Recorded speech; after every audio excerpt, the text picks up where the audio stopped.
ଫଳକରେ ଅଟକିଛି ବିଜ୍ଞାନ କେନ୍ଦ୍ର ନିର୍ମାଣ କାର୍ଯ୍ୟ। ନୟାଗଡ଼ ଜିଲ୍ଲା ଖଣ୍ଡପଡ଼ା ସହରର 13 ନମ୍ବର ୱାର୍ଡ ଅଧୀନ ମା ଉମାଦେବୀଙ୍କ ମନ୍ଦିର ପାର୍ଶ୍ୱ ତଥା ପଠାଣି ସାମନ୍ତ ସଂଗ୍ରହାଳୟକୁ ଲାଗି 5.5 ଏକରର ସରକାରୀ ଜାଗାରେ ବିଜ୍ଞାନ କେନ୍ଦ୍ର ନିର୍ମାଣ ପାଇଁ 2019 ମାର୍ଚ୍ଚ 4 ତାରିଖରେ ପ୍ରଶାସନ ପକ୍ଷରୁ ଭିତ୍ତିପ୍ରସ୍ତର ସ୍ଥାପନ କରାଯାଇଥିଲା। ଆଦ୍ୟବଧି ବିଜ୍ଞାନ କେନ୍ଦ୍ର ନିର୍ମାଣ କାର୍ଯ୍ୟ ଆରମ୍ଭ ହୋଇନଥିବା ବେଳେ ଏଥିପାଇଁ ମଞ୍ଜୁର ଅନୁଦାନ ଅର୍ଥ ପଡ଼ି ରହିଛି।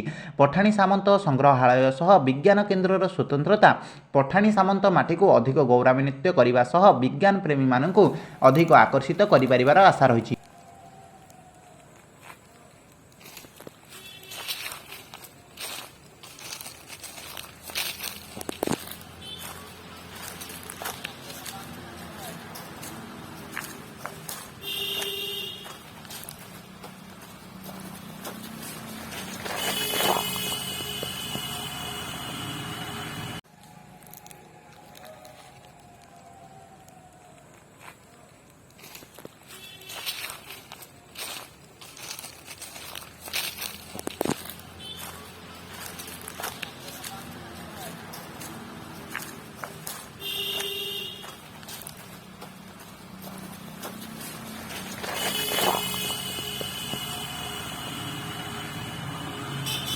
କେବେ ବିଜ୍ଞାନ କେନ୍ଦ୍ର ନିର୍ମାଣ ହେବ ତାହା ପ୍ରଶ୍ନବାଚୀ ହୋଇଥିବା ବେଳେ ଏହା ପ୍ରଶାସନିକ ଅବହେଳାର ନମୁନା ସାଜିଥିବାର ଜଣାପଡ଼ିଛି।